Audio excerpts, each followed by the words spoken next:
Hi, I'm Bailey. I'm a registered dietitian with Sodexo, and welcome to Cooking with Sodexo. Today I am here with Chef Tony. Everybody knows me from, with UH and Sodexo. Welcome, everybody. And today we'll be making a green bean casserole and a Brussels sprout and sweet potato hash for your Thanksgiving meal. So why is it important that we add some vegetables to our Thanksgiving meal? So for Thanksgiving, we want to make sure we're having a balanced meal. So this means having a lean protein like your turkey, a complex carbohydrate from the sweet potatoes, or a whole grain stuffing. And then you have your healthy fats that you would get from avocados or olive oil. So this makes sure that the whole meal is nutritious so that you are not only feeding your soul, eating that yummy, delicious food, but you're also nourishing your body at the same time. Cool. Well, as Bailey said, we got two dishes today. You know, Thanksgiving, that's a lot of prep, right? A lot of work. So we took I didn't take shortcuts in the preparation, but I took a little shortcuts to show everybody how to do it. So we got two dishes, the green bean casserole. What do you use green bean casserole with? What do you use usually? What is the basic American use for the base, right? The base, cream of mushroom soup. Cream of mushroom soup, Campbell's, right? High in sodium. Very. Tremendously. So we made our own. We're going to talk about that. Everybody uses those Durkee onions, right? Those French onions. I made my own. I'm going to show you how to do that. Fresh green beans, not frozen or canned or whatever. So look, a lot of great things. Usually if you were going to make your own mushroom sauce for your green bean casserole, you would use half and half and a lot of butter and heavy cream. Well, I don't know the nutritional facts, but I probably cut the fat in half. So I used 1% milk, right? I did use a little bit of butter to make a roux. So it's not 100% like no fat, but if you take the Durkee onions and you take these onions, I'm sure first of all, the oils they use in there are horrible for you. They're high in fat, they're high in sodium. You can monitor the sodium in this. Same with this. Again, using the Campbell's, a lot of high fat, a lot of sodium, reduced it probably by more than half. So a little bit about the sauce. Again, too long for me to cook here today in front of you, but we're going to show you how to do some other things. So I just took some butter, some flour, I took some milk, a little bit of garlic, some shallots. I put some mushrooms in there and made a little bit of a white sauce here with mushrooms, right? Now it kind of looks like that cream of mushroom soup. So we're back to the onions, you know, they're going to be crispy, a lot of less fat, and then the green beans as well. So we're going to combine this together and we're going to make a little bit of a casserole. So once this stuff is made, it's pretty easy, right? So you can do this the day before. Again, Thanksgiving, there's a lot of prep work. You do this the day before, you chill this down. Now it's all ready to go. The day of Thanksgiving, you got the turkey in the oven. You can have this all ready to go. You put it in a pan, we're going to show you here, and then you just pop it in the oven, half hour, 45 minutes before you're ready to serve. Both of these dishes are really good that way. You can make them ahead of time and then pop them in the oven when you're done, and they work out great that way. So I got a little pan here. You can see that kind of looks like it. I'm not a huge fan of having too much of that sauce, so they're not as saucy. Of course, we got one done already, and we're going to pull that out of the oven here in a minute. So let's just scoop all this goodness out.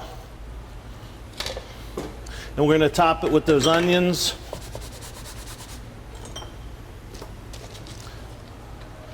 At this point, you know, you're a couple hours before Thanksgiving, might as well put them all on there.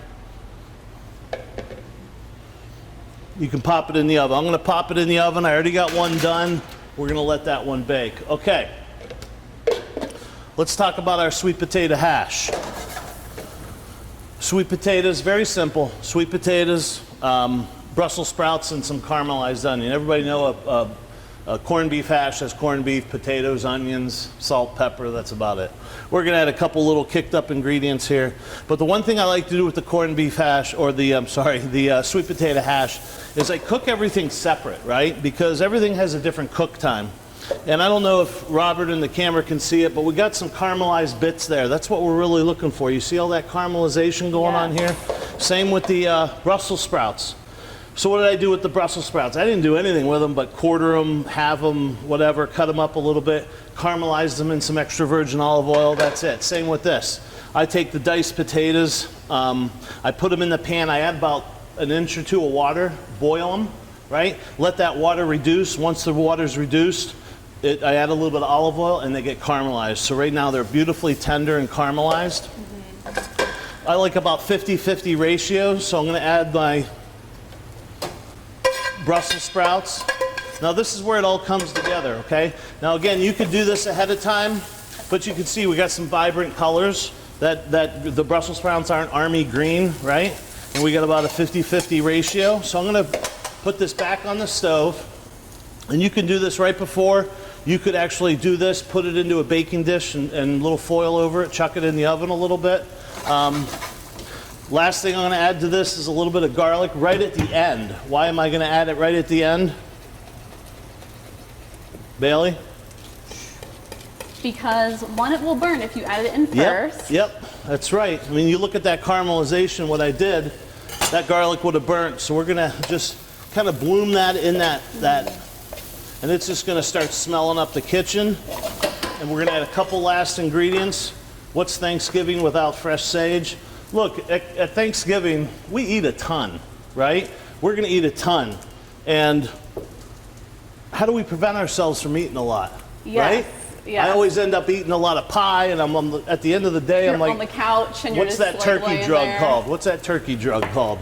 The turkey. the Tryptophan. tryptophan. There you Yes, go. and you're taking a nap. Yeah. Well, one, after your Thanksgiving meal, you want to take a walk. That helps you digest. But even before that, what you really want to do is you want to think about mindful eating, portioning your plate out, meaning when you go up, you don't need to fill all of your plate at once. Take a small portion, eat that. Eat it slowly, although I know it's hard, because this food smells delicious. I know I'd want to eat it fast, but we got to pace ourselves here and really enjoy that flavor. And by doing that, we allow ourselves to feel that satiety. So even, yes, you may finish that one plate, but then after you sit down for a little bit and you're like, ooh, I'm still hungry, go up and grab a little bit more. It's always okay to go and get seconds and just a little bit until you're that comfortably full. Because who really wants to be laying there on the couch feeling miserable and bloated after a whole Thanksgiving meal? So I added the sage and the garlic. The garlic bloomed a little bit. It's kind of cooked off. I added the sage right at the end and a little bit of fresh thyme. That's really going to make this hash, pop a little bit. And I didn't overcook it, right? That sage. Now I'm going to add some caramelized onions to it.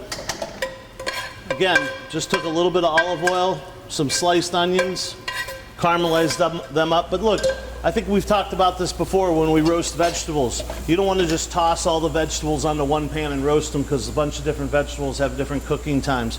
So I like to do them separately. And then I combine them at the end, and look at that. They're perfectly cooked, okay? The last thing I would do with this, and I don't have it, I'm sorry about that, is I would add a squeeze of fresh lemon to it, just to give it a little pop. A little apple cider vinegar would be really great as well. And I'm just gonna plate this up. Chef, this is a really great dish for people who may not really be all into vegetables, although caramelization and the herbs and spices add so much flavor to this dish. That'd be so good to have on Thanksgiving. And that's something I missed to talk about. You're right. When you're eating vegetarian, vegetables are great. They taste great. Everybody's got to eat all that meat for Thanksgiving. But adding that caramelization to stuff is really going to add just a lot of depth of flavor when you see that. So look at that. That's beautiful. Doesn't really need any of that. Great side dish. That is. Heck, the next day in the morning, a couple eggs on there. Pop it in an omelet. That's it. Pop it in an omelet. Okay. This is my casserole. Okay, look at this. I want to show you. I just did it in a cast iron pan, but I do want to show you what it looks like inside. So let me take a little bit of scoop like this. Does that look good? That looks really good. All right. It's creamy. Look at that. Got some of those caramelized, those crispy onions. I think I forgot to tell you about the crispy onions. So I took the onions and I coated them in a little bit of flour. So I cut them, I sliced them. I actually hit them with a little bit of hot sauce, just a bit, just to moisten them up so the flour would stick to it. And then I put them on a sheet pan with a little bit of parchment paper, and I baked them in the oven for about 325 degrees for about 15, 18, maybe 22 minutes. Wow. And they were still soft because I knew I'm going to put them back in the oven, right? So they're going to crisp up. So I would do that. You could do that the day before and actually just leave them out and they kind of dry out a little bit.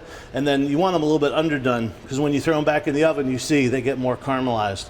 And so it's look at nice and crispy. Yeah, they're beautiful. And I tell you what, read the back of that French's. I hate to diss a brand, but the French's Durkee. There's bad soybeans. Sometimes there's trans fats in it. Yeah. Tons of sodium. Look at this. And these green beans, I just blanched them. They're not overcooked.